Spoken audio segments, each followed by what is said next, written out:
Hoje eu queria falar com vocês um pouquinho sobre os valores que nós recebemos do Senhor desde que quando nós tivemos uma palavra inicial para iniciar a Igreja Burn. A gente às vezes retoma algumas palavras, né, que Deus trouxe no nosso coração. Essa é uma palavra que eu já preguei algumas vezes, mas sempre é diferente, né, porque a gente vai experimentando um novo nível de intimidade, os exemplos vão acontecendo, os desafios vão chegando, né, e principalmente nesse momento em que nós estamos não experimentando o culto público como nós estávamos acostumados, né, a gente começa a sentir uma necessidade de reforçar algumas mensagens, coisas que o Senhor fixou como padrões para nós, como verdades que se constituem como uma fortaleza para a nossa vida comunitária. E eu queria falar um pouquinho novamente sobre isso, né? De manhã eu vou começar a mensagem, à noite eu vou completar, porque não dá para falar tudo num sermão agora na manhã, devido a extensão do assunto, né? Na verdade, ainda assim seria um resumo do assunto falar em dois momentos. Mas eu quero falar um pouquinho agora de manhã sobre trabalho. É algo muito importante, né? Ainda mais num mês em que a gente tem experimentado uma dificuldade, né, em relação não ao trabalho. Não vou nem falar sobre o nosso trabalho comum, né, o nosso trabalho da nossa vida cotidiana, mas o trabalho que resulta da fé. Esse é o primeiro valor da nossa igreja, o trabalho que é um resultado da fé. Quando o Senhor trouxe a constituição da Igreja Burn na tarde de 16 de maio no meu coração, todas essas coisas que nós usamos como parâmetros, Deus revelou naquela tarde, né? A nossa visão, a nossa missão, os valores que nós trabalhamos, a forma como nós acreditamos e administramos recursos, missões, crianças, todo um modelo de um projeto foi trazido para nós. E nós acreditamos que era como de fato uma arca, né? Um modelo que deve ser seguido com integridade, né? Daquilo que Deus soprou do céu no nosso coração. E eu lembro que desde o começo eu falava muito isso com os pastores. Eu falei, eu sei que a gente vai crescer muito, e a gente vai se tornar uma comunidade muito grande, com uma membresia bastante extensa. A gente vai precisar de muitos líderes para conseguir cuidar dessa igreja, mas um papel nosso, nesse momento que estava o pastor Marlon, o pastor Ebinho comigo, as suas esposas, minha esposa Dani, nosso papel é ser escudeiro dessa visão inicial. Eu lembro que eu falei isso para eles e algumas vezes eu reforçava isso. Falei, a gente tem um modelo, e esse modelo é um modelo que Deus nos deu. Então é daqui que partem todas as decisões. A gente não pode negociar isso, né? Aquilo que o Senhor nos trouxe do céu para podermos começar essa igreja, né? As coisas precisam começar, continuar e terminar debaixo de um propósito de Deus. A gente não pode se perder no meio do caminho. Então, depois que a igreja cresce e novos líderes vêm, né, novos pastores chegaram, pastor Igor chegou, foram chegando outros líderes, somando força na comunidade, a gente também se torna responsável, né, em compartilhar essa visão com vocês e torná-la sempre muito clara, para que a gente seja fiel em toda a casa do Senhor, né, como diz a palavra, né, seja fiel em toda a casa de Deus, como foi Moisés, no tabernáculo em que Deus trouxe um modelo para ele, nas leis que Deus estabeleceu no coração dele, Jesus na sua missão, né? Eu gosto muito do texto em Hebreus, né? Hebreus capítulo 5 diz que Jesus, ele aprendeu, né, a ser um filho, né? Ele se tornou um filho de Deus ali, um sacerdote ali, por meio da obediência, por meio das coisas que ele passou e sofreu. Ele foi um servo aprovado na sua obra.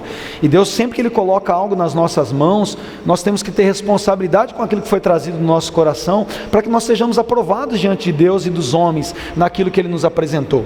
Então, quando a gente começou a igreja, a gente entendia que existia um modelo proposto para essa comunidade. Nós entendíamos que existia uma linha doutrinária, uma ideia em como se trabalhar a questão de missões, as finanças a serem utilizadas, né, a nossa própria forma de administração e gestão, as nossas decisões em relação à membresia, a cada serviço, departamento, louvor, enfim, tudo tem uma linguagem, né? E eu queria falar muito sobre essa questão dos valores, em primeiro conceituar isso para que a gente possa aprender um pouco mais. Primeiro que na definição corporativa de valores, é que os valores são motivações de uma empresa, de uma corporação, que faz com que ela seja ativa todos os dias e mantenha o foco para seus objetivos. Ela é o conjunto de filosofias, atitudes e crenças que compõem as regras para que as pessoas que estão nesse ambiente, seus colaboradores, possam cumprir em prol de resultados positivos, o que também pode ser definido como uma ética. Essa é a definição corporativa de valores. Já a definição aureliana, né, definição do dicionário, é que valores são um conjunto de características de uma determinada pessoa ou organização que determina a forma como estas se comportam e interagem com outros indivíduos e com o meio ambiente. A palavra valor pode significar merecimento, talento, reputação, coragem, valentia. Essas são as duas definições que a gente tem, a do ambiente corporativo e a definição da palavra em si. Mas de uma maneira muito prática, né, valores são aquelas coisas que nós preconizamos, são aquelas coisas que nós de fato valorizamos, que nós entendemos que são importantes que sejam vividas dentro do ambiente, no nosso relacionamento interpessoal e na forma como nós nos apresentamos para o mundo externo, serem importantes para nós e serem mantidas por nós, para que a nossa identidade e o objetivo principal seja preservado. Então, quando Deus ele nos levanta para vivermos algo, Deus estabelece para nós princípios pelos quais nós devemos viver. Deus estabelece na sua palavra, de uma maneira muito ampla, um conjunto de comportamentos que são a nossa regra de fé e conduta, sim ou não? A gente tem uma concepção moral de algumas coisas a partir da palavra de Deus. Por que você não mente para as pessoas? Eu espero que você não minta, porque a palavra de Deus diz, não mintai uns aos outros. Jesus diz, o diabo é o pai da mentira. Logo a verdade passa a ser um valor absoluto no reino de Deus, sim ou não? Então, dentro do critério do reino de Deus, nessa grande empresa, a família da fé, a família de Deus, a verdade é um valor a ser preservado. Deus diz, amem uns aos outros. O amor ao próximo é um mandamento. A gente pode entender nesse ambiente que é um valor, que vai avaliar a maneira como nós nos comportamos e sejamos conhecidos. Em João 17 o Senhor coloca isso, né? Vocês vão amar uns aos outros para que sejam conhecidos, que eu vim de Deus, que eu levantei vocês como a igreja. Então existem características que devem ser preservadas para que nós sejamos identificados com essa família da fé. Então, se nós passarmos a entender a partir dessa conceituação, fica muito mais claro para nós, né? E quando Deus trouxe no nosso coração a igreja Burn, lá em 1 Tessalonicenses, no capítulo 1, no versículo 3, que é um modelo de igreja, e aqui Paulo está exatamente exaltando o comportamento desses irmãos baseado em valores que eles demonstravam. E o versículo 2 e 3 dizem assim, de 1 Tessalonicenses, capítulo 1. Vou mudar minha versão aqui para acompanhar vocês na NVT. Sempre damos graças a Deus por todos vocês e os mencionamos constantemente em nossas orações.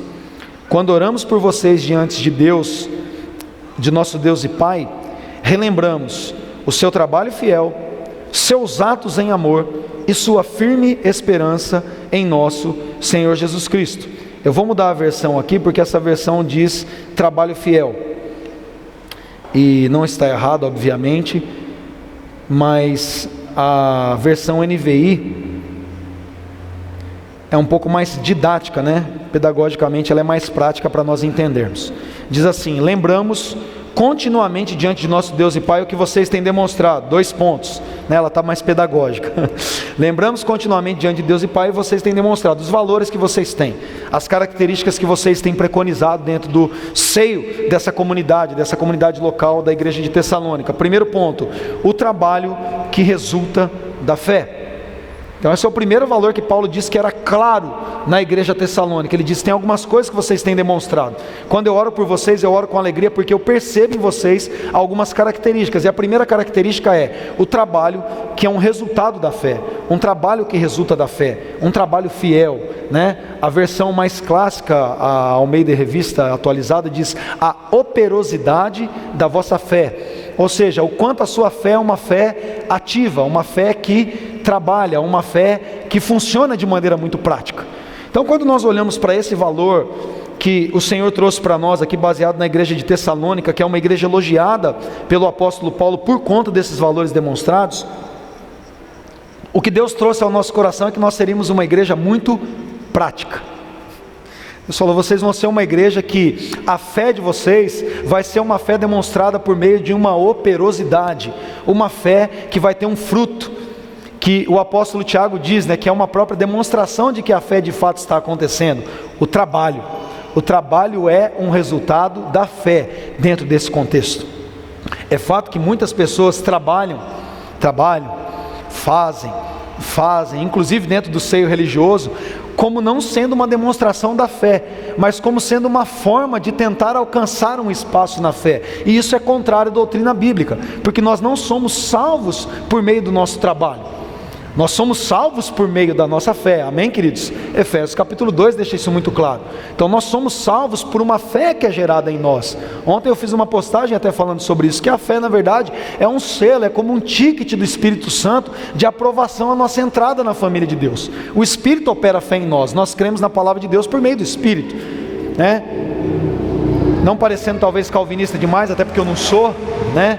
Mas a própria questão da fé, de crermos em Deus e crermos em sua palavra, é uma ação do Espírito, porque senão colocaríamos nós em uma denotação melhor diante de Deus em relação a outros homens que não creem, né? Nós somos melhores por crermos. Não, nós cremos porque o Espírito nos deu fé. A fé é uma ação do Espírito em nós. Nós ouvimos a palavra e cremos. O Espírito Santo é quem nos convence do pecado, da justiça e do juízo. Logo é uma obra dele. E nós somos salvos por meio dessa fé. Nós cremos em Jesus e nós somos salvos. É o que a palavra de Deus diz. Então a fé, na verdade, é um estupim inicial que já nos acompanha no primeiro passo da nossa vida cristã. Nós cremos em Jesus. Nós cremos no Senhor Jesus e somos salvos, amém, queridos? No entanto, a partir do momento que essa fé também é o estupim inicial, ela se torna também uma responsabilidade desde os nossos primeiros passos. Nós cremos em Jesus e somos salvos, e nós continuamos crendo em Jesus e executamos a nossa salvação por meio dessa mesma fé. É uma fé que nos acompanha até o final. Pedro diz na sua primeira carta, no capítulo 1, no versículo de número 9, que nós então estamos alcançando o fim da nossa fé, que é a salvação das nossas almas. Ele está falando da manifestação final, ou seja, a fé nos acompanha do início ao fim. Então um processo que inicialmente nos salva, depois nos capacita a uma caminhada, mas existe um processo de execução da nossa fé, e é aqui que entra o que Paulo está falando que Tessalônica tinha, um trabalho que era resultado da fé. Ora, eles não estavam simplesmente sendo uma igreja ativista, eles não estavam simplesmente se acumulando em atividades, mas todas as atividades nas quais eles se envolviam, era uma expressão, era um resultado da fé que eles tinham. Tudo que eles faziam estava ligado naquele em quem eles criam. Tudo que aquela igreja tomava por importante de se realizar, era uma expressão da importância do quanto eles criam em Deus, e aquilo precisava ser realizado. E esse conceito não se restringe à igreja tessalônica. Nós aprendemos aqui que esse caminho da fé, que é uma fé processual, ela é uma responsabilidade de cada cristão. E para isso eu quero fazer uma confrontação com outros autores bíblicos. Queria que você abrisse comigo lá em 2 Pedro, capítulo 1. Pode ser na versão NVT esse texto, tá, Natan, por favor. 2 Pedro. Nós vamos ler o capítulo 1 dos versículos de 3 a 10. Então diz assim: Deus, com seu divino poder, nos concede tudo de que necessitamos para uma vida de devoção, pelo conhecimento completo daquele que nos chamou para si por meio de sua glória e excelência. Então, é por causa da sua glória e excelência que ele nos deu preciosas e grandes promessas, e são elas que permitem a vocês participar da natureza divina e escapar da corrupção do mundo causada pelos desejos humanos. Esse é o primeiro ponto. Segura aí o versículo, pode deixar no 5 aí. Esse é o primeiro ponto. Pedro está dizendo que quem deu para a gente toda a condição de vivermos debaixo da caminhada de devoção, de piedade, uma vida santa, foi o próprio Deus. Diz, Deus, pelo seu poder, Ele nos deu tudo o que nós precisamos para viver uma vida de devoção. Ele fez a obra de justificação, entregando Jesus para morrer na cruz e anular os nossos pecados. Ele colocou o Espírito Santo dele dentro de nós e gerou fé para nós crermos nessa mensagem. E Ele colocou em sua palavra todas as promessas que guardam o nosso coração dentro dessa caminhada, ok? É isso que Pedro está dizendo. Então, ele nos coloca uma condição do trabalho de Deus e do papel de Deus dentro desse processo de fé, nessa jornada espiritual. Mas a partir do versículo 5 agora, ele fala da responsabilidade processual nossa durante esse período de fé, até que o Senhor volte para nos buscar. Ele diz, então, diante de tudo isso, ou seja, do que ele falou anteriormente, de que Deus já nos deu as suas preciosas promessas, de que Deus já fez tudo e nos capacitou em tudo para uma vida santa, ou seja, a parte de Deus está muito bem feita, obrigado. Deus entregou tudo para vocês, entregou o Filho dele na cruz, colocou a palavra dele aqui, colocou o Espírito Santo, Deus fez toda a parte dele, Jesus gritou na cruz, está consumada, minha parte eu resolvi. Diante dessa revelação, então, esforcem-se ao máximo para corresponder a essas promessas. Isso é parte de Deus ou a nossa parte? Diante de tudo isso, ou seja, que Deus, você tenha consciência de que Deus fez tudo, de que a obra de Cristo é completa, de que o Espírito Santo está dentro de você, de que as promessas se capacitam a poder a caminhar nessa palavra, não apenas é crer em uma fé inicial para entrar nisso, mas poder continuar vivendo debaixo dela. O apóstolo Pedro diz, então, já que vocês sabem disso, que Deus já fez toda a parte dele, esforcem-se ao máximo para corresponder a essa promessa, acrescentando a sua fé. Opa, peraí. Então essa ideia do conceito de que eu só crio em Deus e que agora qualquer outra coisa que colocarem que eu tenho que fazer é sacrifício, isso não precisa mais, está refutado pelo apóstolo Pedro nesse problema. Nós estamos lendo aqui que o apóstolo Pedro está refutando a ideia de que porque a fé nasceu em mim, e é um processo do Espírito Santo, que é uma obra salvífica do nosso Senhor Jesus Cristo, e de que o Espírito Santo está em nós e que as promessas existem, Pedro está dizendo que isso não significa que nós não precisemos trabalhar. Pedro está dizendo, esforcem-se ao máximo, e quando eu falo de esforço eu penso em cansaço, quando eu falo de esforço eu penso em empenho, quando eu falo de esforço eu penso em me ocupar para fazer alguma coisa e realizá-la. Ele diz, esforcem-se ao máximo para corresponder a essas promessas e acrescentem a fé de vocês. E aí Pedro então diz de N coisas que precisam ser acrescentadas progressivamente à minha fé. Ele está falando do que então? Do trabalho da fé. Já que eu descanso nas promessas do Senhor, já que eu tenho a consciência de que o Espírito Santo que me capacita a viver todas essas coisas está em mim, já que eu tenho a revelação de que Jesus Cristo morreu na cruz e anulou a sentença de juízo que era contra mim, eu me esforço nessa realidade então para acrescentar à minha fé a excelência moral. Primeiro ponto, excelência moral, algumas versões devem dizer virtude, a característica de alguém que faz algo muito bem feito, alguém que se destaca em meio aos medíocres e aos medianos. Acrescentar à minha fé excelência moral, acrescentar à minha fé os valores que devem ser carregados com essa fé. Depois da excelência moral, o conhecimento. Conhecimento vocês sabem o que é, né? Buscar cada dia mais ao aprimoramento nas informações do reino, nas doutrinas da palavra de Deus. Acrescentar a excelência moral de fazer todo mundo bem feito, uma boa doutrina, ter conhecimento claro da palavra. Próximo versículo, ao conhecimento, domínio próprio, porque alguém que é virtuoso e conhece demais tem que baixar a bola, não pode ficar se achando, tem que se colocar no seu devido lugar, se humilhar diante das poderosas mãos de Deus, porque se você conseguir ser excelente e ter conhecimento, isso ainda parte do Espírito Santo. Não se glorie o sábio na sua sabedoria, nem o forte na sua força, mas aquele que se gloriar, glorie-se nisso, em conhecer o Senhor, continuando debaixo de um padrão de humildade, mesmo sendo excelente e virtuoso. Ao conhecimento, domínio próprio, ao domínio próprio, perseverança, e a perseverança, a devoção a Deus. Perseverança é que o padrão deve ser mantido do início ao fim, mas nós vamos falar isso à noite. Devoção a Deus é a vida santa, pode colocar no próximo termo. E a devoção a Deus, a fraternidade, ou seja, o trabalho da fé, e esse processo nunca é vivido de maneira individual. Fraternidade fala de um amor fraternal, de compartilhar esse processo de fé, esse crescimento na comunidade onde nós estamos estabelecidos. E a fraternidade, o amor que é o vínculo perfeito, que é essa dependência e obediência a essa devoção completa a Deus, para que seja manifesto debaixo de um caráter aprovado. Versículo 8, 9 e 10 dizem assim agora, passa para mim próximo. Quanto mais crescerem nessas coisas, falando novamente de produtividade, de processo, mais produtivos e úteis serão no conhecimento completo de nosso Senhor Jesus Cristo. Ou seja, nós não vivemos a nossa jornada de fé com a fé inicial. É impossível que a fé que você recebeu no início para ser salvo e entrar no reino de Deus, seja a mesma fé que te mantém até o final da caminhada. Pedro diz que você recebe uma fé inicial para a entrada, mas essa fé então é aprimorada pela excelência moral, ou virtude, pelo conhecimento, pelo domínio próprio, pela devoção a Deus, por uma vida santa, por amor fraternal. Essas coisas precisam acontecer, porque se isso não acontece, nós não nos tornamos plenos no conhecimento, porque aqueles que não se desenvolvem desse modo, são praticamente cegos, vendo apenas o que está perto e se esquecem de que foram purificados dos seus antigos pecados. Por isso, irmãos, trabalhem ainda mais arduamente para mostrar que, de fato, estão entre os que foram chamados e escolhidos. Façam essas coisas e jamais tropeçarão. Deixa esse versículo aí. Esse versículo aí refuta toda a heresia de que a fé é um descanso de Deus em que eu fico em estado de nirvana, né? Agora é quase que um gnosticismo, né? Uma força poderosa, uma essência sobrenatural aqui, vai sair operando tudo aqui, eu vou ficar flutuando nesses poderes do universo. É isso que a palavra de Deus diz? que o Espírito Santo é esse negócio aí que vai fazer tudo em você, não. Por isso, irmãos, por saberem que vocês precisam acrescentar à sua fé toda essa sequência de valores morais, vocês vão trabalhar ainda mais arduamente. E quando nós estamos falando desse trabalho de frutificação, nós estamos falando de um processo interior da fé. Esse é o trabalho interior. Isso é um processo de trabalho que se executa numa frutificação de caráter, de mudanças que acontecem dentro de mim, mas que responsavelmente existe uma necessidade de que elas sejam demonstradas na comunidade, porque ele diz, para mostrar que de fato vocês estão entre os chamados e escolhidos, para que fique claro para aqueles que olhem em vocês, que vocês de fato afirmam ser quem são.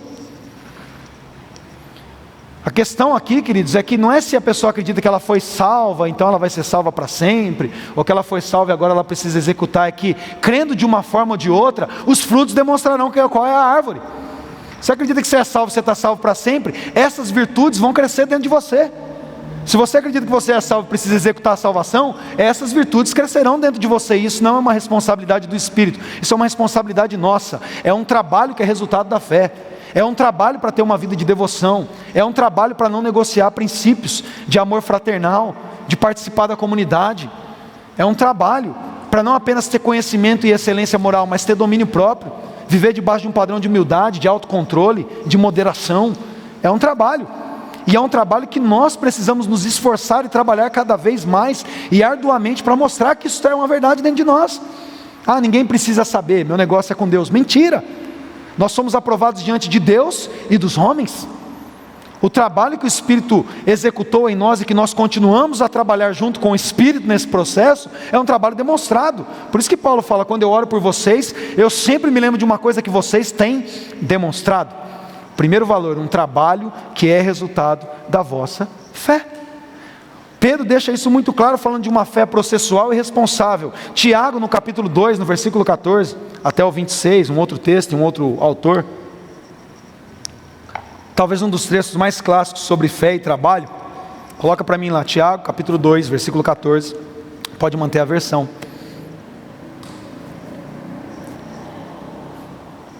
Muito difícil correr nesse tema, eu precisaria só desse ponto aqui, 1h30, 2 horas para trabalhar, tentar colocar em 40 minutos é até difícil. De que adianta, meus irmãos, dizerem que têm fé, se não a demonstram por meio de suas ações? Professor de pré-primário já explicou isso aqui, olha que coisa simples, né? De que adianta vocês falarem, eu sou crente, eu sou salvo por meio da graça, isso não vem de mim, é dom de Deus, aleluia, glória. Aí Tiago fala, tá bom, beleza, já sei dessa parte. Então agora eu espero que você demonstre isso por meio da maneira que vocês vivem.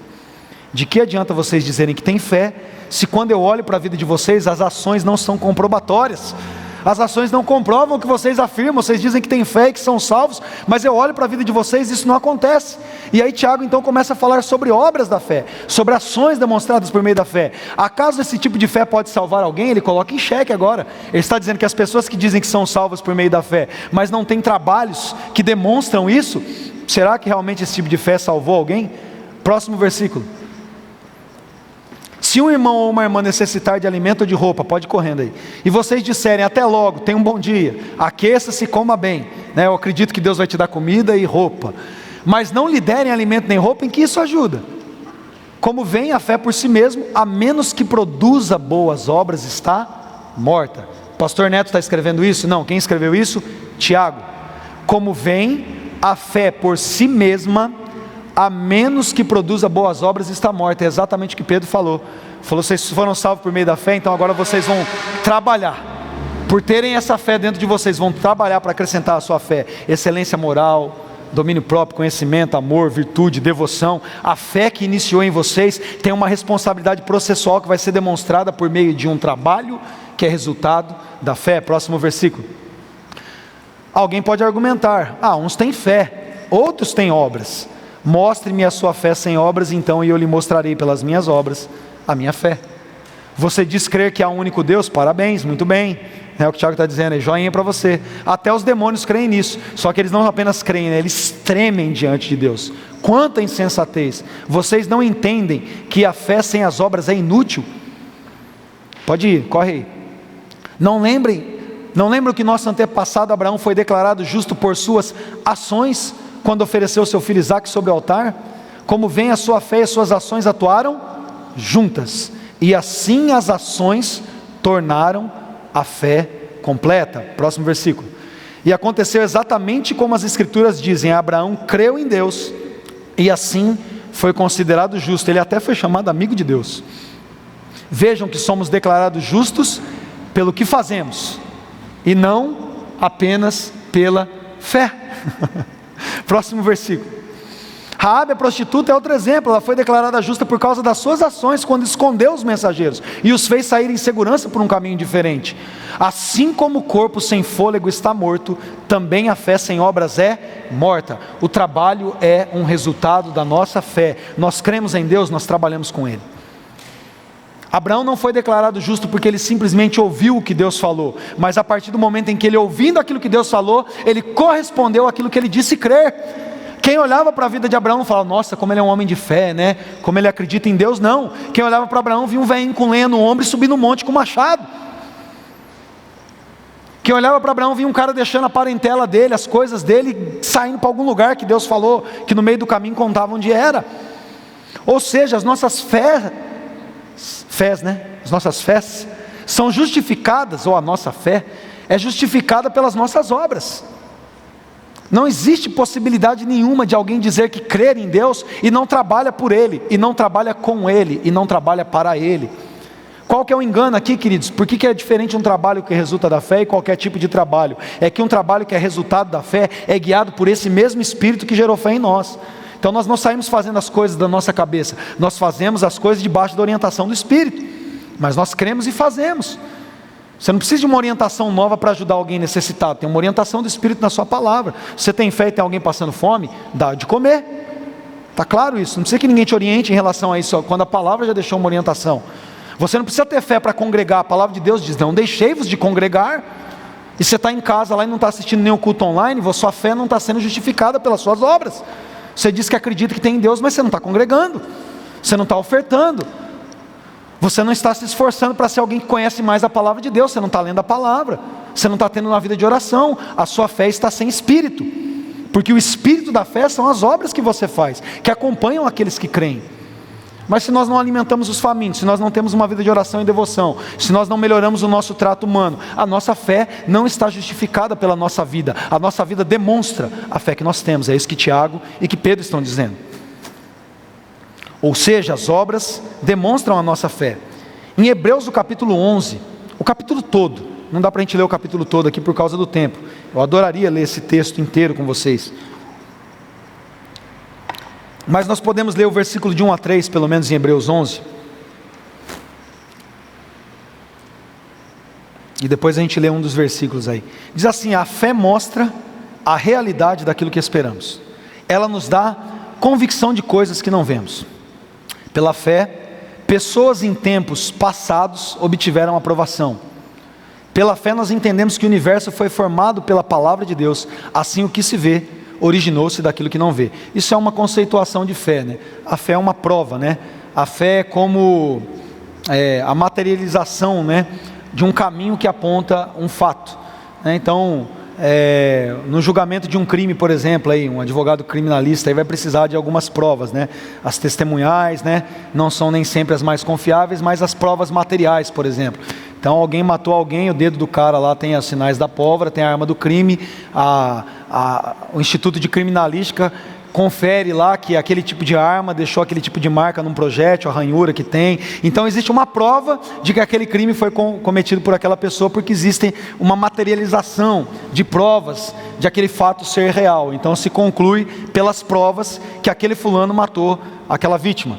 A fé é a prova daquilo que nós temos em Deus. A fé é a certeza das coisas que nós esperamos. Quando nós cremos, quando o Espírito Santo coloca a fé dentro de nós, essa certeza que nós temos dentro de nós é a materialização das coisas que nós não vemos. Ficou claro isso para vocês? A fé é como uma substância, a fé é quase como se fosse algo palpável, uma impressão no nosso espírito que comprova que as coisas são tais como elas são. Nós não vemos, mas a fé nos dá certeza daquilo que nós não vemos. Nós cremos que Jesus veio à terra, morreu, foi crucificado pelos nossos pecados, ressuscitou ao terceiro dia. A gente não tem a materialização desses fatos, mas a fé dentro de nós realiza essa certeza dentro de nós e nos dá convicção para continuarmos esperando. Então é um conceito do que é fé. Pela fé que nós cremos que Deus falou, haja luz e houve luz, sim ou não? Então a fé se torna uma certeza, uma prova daquilo que nós cremos. Então lá no versículo 7 de Hebreus 11, ele fala novamente da ativação e da materialização dessa fé a partir do processo em que ela ocorre de nós para fora. Diz que pela fé Noé construiu uma grande embarcação para salvar a sua família do dilúvio. Ele obedeceu a Deus. É um exemplo só, o capítulo 11 tem vários. Mas olha lá, o autor de Hebreus liga todos os passos desses homens de fé às coisas que eles fizeram. Noé creu em Deus. Deus disse que a terra ia ser inundada pelo dilúvio, sem ter visto uma gota de chuva. Imagina que doideira, né? Alguém falar que vai chover, a gente acredita fácil. Por quê? Porque a gente já viu chuva. Mas Noé creu num Deus que apareceu para ele e falou: vou cobrir as terras, vai sair água de baixo, água de cima, vou acabar com tudo debaixo d'água. E Noé creu. E a partir do momento que ele teve fé em Deus, essa fé foi materializada numa arca que Deus mandou ele construir. E pela fé então Noé construiu. Se nós lermos o capítulo todo 11 de Hebreus, a gente vai entender que todas as pessoas que creram, construíram alguma coisa, entregaram, fizeram. A fé é um verbo de ação, a fé é um verbo, a fé é ativa, né? Por mais que a fé seja um substantivo, mas ela é um verbo, porque quando você fala em fé, você não pensa simplesmente em sensações, em sentimentos, em coisas abstratas. A fé é muito mais concreta do que qualquer outra coisa que você possa imaginar. Pela fé nós cremos em coisas reais. O universo que nós vemos foi feito por coisas que nós não vemos. A fé é muito mais real do que qualquer outra coisa. É por isso que eu digo que fé é algo racional. As pessoas, como que é racional, né? Alguém pode questionar, porque para mim, quanto mais eu conheço a Deus, não existe coisa mais racional a ser feita do que confiar no que Ele diz. Para mim a fé é absolutamente racional, porque eu confio no caráter de Deus. Então para mim é completamente racional confiar em qualquer coisa que Ele diga. Não importa o que Deus coloca na sua palavra, para mim crer naquilo é ser muito mais do que racional. Eu sei que a fé é transcendental, que a fé é absoluta, que a fé é inexplicável, mas para mim a fé é muito mais real do que qualquer um de vocês que eu estou vendo aqui. Muito mais real do que qualquer uma dessas coisas sobre as quais eu estou pisando, do que o líquido que eu estou tomando. A fé para mim ela é concreta e absoluta, porque a fé se baseia nas coisas que Deus diz, e tudo que Deus diz é. E por crer nisso nós construímos e realizamos coisas.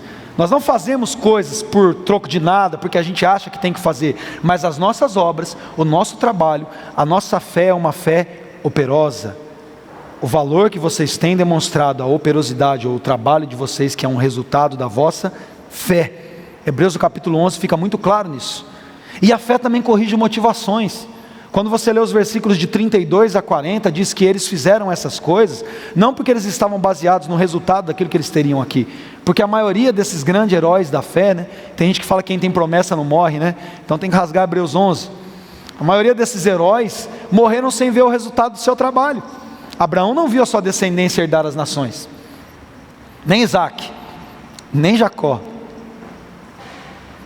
nem José.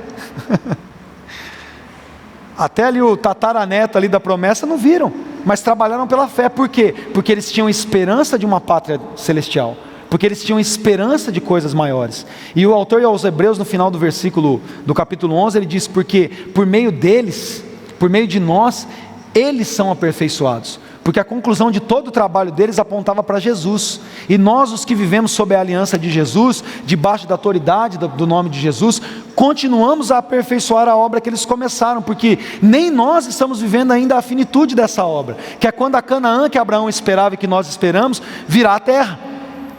Mesmo a Canaã que Abraão esperava e a promessa que ele tinha, não era aquela terrena, porque aquilo era uma tipologia da finitude da obra de Deus, do completar a obra de Deus, que é a Canaã celestial. Então nós estamos trabalhando junto com esses heróis da fé, por uma mesma fé. E Jesus diz isso para nós: se vocês têm fé, vocês trabalharão. Olha como Jesus diz isso, lá em João, no capítulo 5, no versículo 17, abre comigo lá. João capítulo 5, versículo 17. Jesus, porém, disse: meu Pai sempre... O que está escrito ali? Meu Pai sempre trabalha e eu também. Deus não parou de trabalhar. Jesus falou: Deus não parou de trabalhar. É interessante porque a palavra de Deus diz que no sexto dia Deus concluiu a sua obra e descansou. Claro que Deus naquele momento, é muito profético essa ideia, lógico que Deus naquele momento estava especificamente falando se a gente pensa no mundo material, da conclusão do Éden, né? De colocar Adão ali no paraíso, mas não é só isso. Deus naquele momento ele tinha uma conclusão da sua obra perfeita, porque Deus naquele momento ali já sabia de todas as coisas. Deus já sabia exatamente da queda do homem, de que ele enviaria Jesus, de que Jesus ofereceria o sacrifício perfeito, a humanidade seria redimida. Ele já olhou para você sentado nesse dia aqui dando glórias ao Senhor. Ele já nos viu ajuntados nas bodas do Cordeiro, celebrando a noiva gloriosa e o Filho de Deus. E Deus descansou, ele falou, é muito bom. Por isso que quando Deus fez o homem, ele diz, é muito bom. E Deus gargalhou, né? A expressão é parecida com isso, Deus se alegrou demais, né? Até então as coisas eram boas, mas quando ele fez o homem, e Deus então abre esse lapso aqui na história da humanidade, né? Obviamente Deus já, é difícil explicar isso, né? Deus já sabia de todas as coisas antes delas serem e tal, para nossa mente limitada é complicado, né? Mas abre esse lapso aqui para Moisés escrever isso, que Deus descansou da sua obra. Fala de Deus ter a convicção, né? Que ele tem sempre, obviamente, de que as coisas dariam muito certo. Então na verdade Moisés narra isso, Deus descansou da sua obra, porque ele olhou para você e falou, é muito bom, vai dar certo. Deus gostou daquilo que ele fez, Deus gostou daquilo que ele viu, mesmo sendo tão ofensiva a queda humana, mesmo sendo ofensiva a multidão de pecados que se acumularam e que se acumulam ainda. Ele olhou para o sangue de Jesus sendo derramado, que é o está consumado de Jesus ali gritado na cruz do Calvário, 4, quase 5 mil anos depois aí desse lapso da história, né, da criação do homem. 5 mil anos depois ali, aproximadamente, Deus já viu Jesus bradando na cruz, está consumado, e Deus descansou na sua obra, porque essa era a obra de Deus. Por isso que Jesus diz, meu Pai trabalha até hoje, e eu estou trabalhando com Ele. Ele estava vivendo esse lapso na eternidade da finitude da obra de Deus no Calvário. Quando Ele diz está consumado, é porque o ponto de vista do processo de Deus na fé, para que nós fôssemos redimidos, foi concluído ali. Quando Jesus fez aquela obra, Ele olhou para você pronto já, porque Ele olhou para você através de Jesus. Ele falou, meu filho fez o que precisava ser feito, a humanidade está resgatada, está consumado. E Deus se alegrou e descansou na sua obra, queridos. Deus olha para você, Ele descansa na obra dEle, como diz Paulo aos Filipenses capítulo 1, versículo 6, porque Ele sabe que o que Ele começou, Ele termina. Ele começou uma obra na sua vida, Ele vai completar. Por isso que Deus descansa, porque Ele tem certeza que o negócio deu certo. E é por isso que nós descansamos nessa convicção também, mas assim como Jesus, porque Deus ainda está trabalhando na humanidade, agora falando do tempo dos homens, nós também trabalhamos com Ele, é o que Jesus está dizendo. Meu Pai trabalha até agora, eu trabalho também, eu não vou parar de trabalhar. Aliás, Jesus foi para o céu descansando da sua obra e continua trabalhando, porque é Ele que intercede por nós diante de Deus. A palavra de Deus diz, o nosso intercessor, o nosso advogado. Você peca, é lógico, né? Você pecou, Jesus vai lá, Pai, perdoa ele, não é isso. É um espírito intercessório, é um espírito advocatício que Jesus exerce, porque o sangue dele fala mais do que o sangue de Abel. Então todas as vezes que nós pecamos, o sangue de Jesus está constantemente apresentado diante de Deus, sendo advogado das nossas falhas, trabalhando, o sangue de Jesus trabalhando na humanidade, trabalha até agora, e nós também precisamos trabalhar, porque a nossa fé não nos faz ficar sentado achando que as coisas vão acontecer por osmose, por fotossíntese. Nós estamos envolvidos nesse processo de trabalhar. Os cristãos são os que mais trabalham na terra. Aliás, esses dias o maior trabalho que nós temos é o trabalho que nós sempre vamos ter de orar. Eu tenho vindo, desde que começou a quarentena aqui, eu tenho dobrado e triplicado meus turnos de oração, porque eu sei que esse é meu trabalho principal, ainda mais quando a terra está debaixo da ira, da consequência da desobediência, do egoísmo humano, como nós estamos agora vivendo. Martinho Lutero dizia isso. O trabalho dos sapateiros é fazer sapatos, dos alfaiates é confeccionar roupa, e dos cristãos é orar. Aliás, essa semana eu vou inverter o horário para ver se mais pessoas podem vir. Eu vou começar a orar das 6 da manhã às 8 da manhã aqui. Ficam convidados. Meu turno essa semana é das 6 às 8. Orar, trabalhar com o Senhor que continua trabalhando, é a operosidade da nossa fé. Não existem desculpas para a gente falar, não, eu não gosto disso, de ficar fazendo coisa na igreja. Você está errado, você está fazendo isso errado. Porque a sua fé te faz trabalhar na seara de Deus. E a igreja de Deus foi estabelecida com fundamento apostólico, separada em comunidades locais, onde existe uma liderança, e um propósito, e um projeto. E nós que nos ajuntamos aqui, precisamos trabalhar por essa visão. Talvez a maior dificuldade dos cristãos de hoje em dia, seu individualismo, é que eles não conseguiriam gritar pelo Senhor Deus e por Gideão. Quando você lê em Juízes 6 que Deus levanta um homem com o propósito de libertar Israel, quando eles quebram ali os seus jarros e acendem as suas tochas, o grito não é só pelo Senhor Deus de Israel. O que eles gritam? Pelo Senhor Deus e por Gideão. Nós estamos alinhados numa comunidade onde existe um propósito, onde existe uma palavra, onde existe uma liderança. E é esse trabalho da fé que nós vamos fazer juntos. É por isso que nós acrescentamos à nossa fé o amor fraternal, porque ninguém é nada sozinho. Existe algo proposto. Por isso que Paulo, quando volta nas igrejas gentílicas, ele vai estabelecendo presbíteros, líderes em cada locais. Quando João escreve as suas cartas, ele fala, né, ao amado Gaio, né? João escreve e fala que existiam pessoas que queriam impedir o trabalho, queriam fazer as coisas do seu jeito, não respeitando a liderança, mas outras pessoas estavam trabalhando fraternalmente para que a coisa desse certo. Existe um trabalho proposto. Aliás, João diz isso, Jesus diz isso também em João 14:10. Abre João 14:10.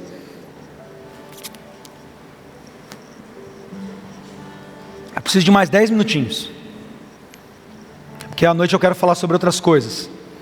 Você não crê que eu estou no Pai e o Pai está em mim? As palavras que eu digo não são minhas, mas são de meu Pai, que permanece em mim e realiza as suas obras por meu intermédio. Jesus novamente dizendo, Deus está trabalhando através de mim. Deus está trabalhando na terra através de nós, porque quem crê em Jesus faz obras maiores do que a que ele fez. Não crê mais do que ele creu, mas vai trabalhar muito mais do que ele trabalhou. Por quê? Porque nós somos uma multidão de salvos. Nós somos uma família da fé. Nós somos os irmãos mais novos de um unigênito que se tornou primogênito, que estava aqui para realizar as obras do Pai. E você continua aqui para fazer isso aí, para que Deus trabalhe por seu intermédio. Ou seja, você não está fazendo o que você quer, eu não estou fazendo o que eu quero, mas juntos nós estamos fazendo com que Deus trabalhe por nosso intermédio. É por isso que é um trabalho que resulta da fé. Deus nos elegeu, colocou o seu Espírito Santo em nós, e Ele tem uma obra para concluir na terra, e Ele realizará o seu trabalho por intermédio da igreja. Por isso que Jesus deu autoridade para a igreja. Em Mateus 16:18 Ele disse, estabelecerei a minha igreja, e as portas do inferno não prevalecerão. Não é contra mim, é contra ela. Porque Deus falou, eu vou deixar a minha igreja para realizar o trabalho. E a igreja é o corpo de Cristo na terra. Ou seja, quando a igreja está trabalhando, Jesus está trabalhando através da igreja. É por isso que a nossa fé é uma fé operosa. É uma fé que tem obras. É uma fé que é demonstrada por aquilo que nós fazemos. Porque a gente ficar só crendo, eu creio que Deus vai dar um templo novo para a gente, mas a gente não vai no banco e não compra o terreno, não tem terreno. Sim ou não? Eu creio que a gente vai construir, mas a gente não paga para fazer uma sondagem na terra. Glória a Deus pela empresa que ofertou para a gente, né? A topografia, os irmãos que estão trabalhando. Se a gente não vai lá, não limpa o terreno, não bota um portão, não senta com o arquiteto, não vê quanto que vai custar, não vai sair. Ah não, Deus disse que vai me dar, Deus disse que vai me dar, Deus disse que vai me dar. Sabe a historinha lá do cara que está se afogando e ele fala para Deus salvar, e vem um helicóptero e fala, não, Deus vai me salvar. Vem um bote e ele fala, não, Deus vai me salvar. Aí o cara morre afogado e fala, puxa Deus, eu criei no Senhor, o Senhor não me salvou. Ele falou, mandei helicóptero, mandei um bote, mandei tudo para você. A fé nossa é operosa, é uma fé ativa, irmãos. O diabo quer que a gente pense que é ativismo baseado na ideia de Marta, né? Marta, Marta, você está preocupada com muitas coisas, né? E uma coisa só. Isso é quando Jesus está falando, e quando você precisa ter intimidade com Ele, você não deve estar fazendo outra coisa. São princípios diferentes. Não adianta você sair fazendo coisa sem valorizar a sua intimidade, o seu tempo com Jesus, senão você vai estar fazendo para Ele, não com Ele. Quando Jesus está falando, quando Ele está se manifestando, a gente só deleita, só flutua no oceano de graça. Mas a gente flutua no oceano de graça, é igual a visão de Ezequiel. Ele vai te levando para a água até que não dá mais pé, mas depois você volta para a margem, depois você vai trabalhar, você deleita na presença dele, você sobe o monte para orar, porque depois você vai ter que descer o monte e alimentar a multidão. São coisas que se confirmam, nós cremos e aumentamos a nossa fé em intimidade, em comunhão, porque quando a gente desce o monte, tem uma multidão precisando ser curada. Então essa ideia de que a fé é só uma coisa para eu crer, para minha alimentação individual, é uma mentira, é uma heresia, não é verdade, é metade da visão só. A fé tanto me alimenta e me faz crescer em Deus, mas aquilo que me alimenta e faz crescer em Deus me faz compartilhar, o pão é dividido. A fé é operosa, a fé é produtiva. Em Efésios capítulo 2, versículo 10, se estiver anotando, diz que a operosidade da fé é um resultado da salvação. Deus nos elegeu e predestinou-nos para boas obras, para que nós caminhássemos nela. Ou seja, aqueles que foram salvos caminham em boas obras. A sua estrada é boas obras. Em Efésios, no capítulo 4, versículo 12, quando ele fala de Deus equipar os santos com ministérios, com dons, ele diz, para que seja executada a obra do ministério. Obra é serviço e ministério é serviço.